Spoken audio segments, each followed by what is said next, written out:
Arrêtez à chaque fois de comparer le Québec à votre pays d'origine. Dans mon pays, c'était...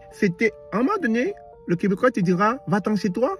Carlis, des Carlis. Parce qu'ils en auront marre d'entendre à longueur de journée que tu te plains parce que dans ton pays, c'était mieux qu'ici.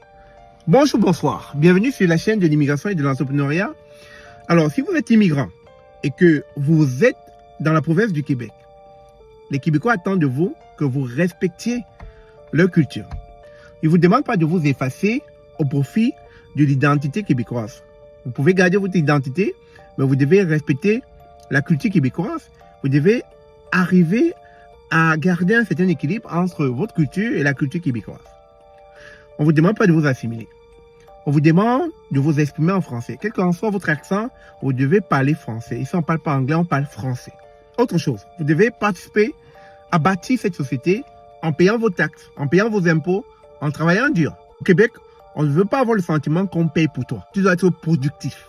Les Québécois s'attendent aussi que tu aies ce sentiment d'appartenance. Et qui dit appartenance, on s'attend à ce que tu t'impliques, que tu apportes ta pierre à l'édifice. Et ceci va dans le sens d'utiliser très souvent le nous au lieu de dire vous ou votre société. Parce que là, en disant vous ou votre société, rapidement le Québécois se rend compte que tu ne fais pas partie intégrante de la solution.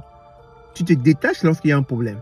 Et ça, c'est la fuite en avant. Donc, ceci étant, en t'impliquant, tu deviens donc un acteur majeur pour le développement de cette société. Et très souvent, il faudrait vous détacher de votre bulle culturelle. Très souvent, on voit des communautés se créer entre elles, ce qui fait donc que vous vous éloignez petit à petit de la société québécoise parce que lorsqu'il y a des enjeux, vous parlez entre vous tout en dénigrant cette société dans laquelle vous vivez. C'est la raison pour laquelle les Québécois ne veulent pas que vous soyez étrangers à leur société. Ils voudraient que vous soyez partie intégrante de la société et non être à côté de la société, mais plutôt avec la société. Vous devez donc apprendre l'histoire, la culture du Québec pour mieux la comprendre, pour mieux comprendre les Québécois. Connaître quelques styles de danse québécois, connaître des mets québécois, connaître des anciennes musiques québécois qui racontent les origines de cette nouvelle France, telle que c'était appelé en tout début. Et vous allez vous rendre compte qu'en acceptant la province dans laquelle vous vivez, la province du Québec, vous allez en ressortir avec deux richesses. D'une part, votre propre identité et d'une seconde part, l'identité de la société d'accueil qui pourra, si vous savez bien équilibrer les choses, vous apporter un plus-value. Et pour finir, vous devez cesser automatiquement de comparer tout avec votre pays d'origine lorsque vous êtes au Québec. Arrêtez à chaque fois de comparer le Québec à votre pays d'origine. Dans mon pays, c'était... À un moment donné, le Québécois te dira, va-t'en chez toi. Carlis, des Carlis.